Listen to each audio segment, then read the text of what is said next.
It's so interesting when you talk about the reversal that we saw from the first Trump administration to the Biden administration and again to the second Trump administration. I wonder if we're now at a point where we've reached a scale and a level of integration with the traditional finance system. As you point out, when you have the head of BlackRock, Larry Fink, on CNBC talking about crypto, it's reached a certain scale. It's reached a certain size. I think about the old European history books where you got to strangle the prince before he's able to get to the throne. It almost feels as though we've passed a kind of inflection point now. We've passed a kind of gate where crypto is almost too big now to ever go back in the box. I don't know. Am I being too optimistic? Look, I think that particular thing has been true since 2015.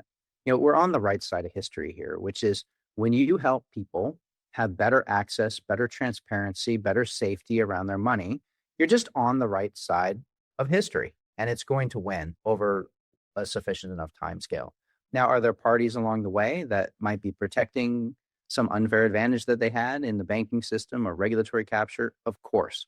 But ultimately, they got knocked down. Anyway, this was a big knockdown. And I think it's a big, important point. One thing that's interesting, the Trump administration 1.0, right, 2016 to 2020, while they did start to put in fair regulation around crypto banks at the OCC towards the end of that, it's important to note, remember what Trump said at that time. He was not a big fan of Bitcoin.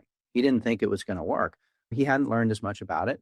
This is a common pattern. You've been in the crypto space for a long time. A lot of people, self included, you come in, you're like, no, that's got to be a scam. It can't possibly work. You can't have money in your computer. This is crazy town. But of course, you dig into it and you start to realize how it works. It's such a different model.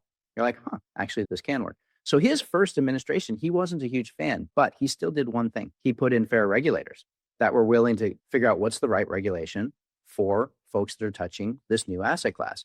He didn't have to believe in it himself. That wasn't the point.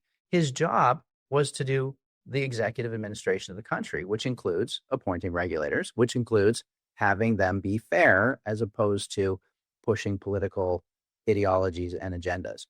What happened in that next administration is that they took a different approach. They said, we're not going to put in fair regulators. And this is really maybe the still present risk for the future.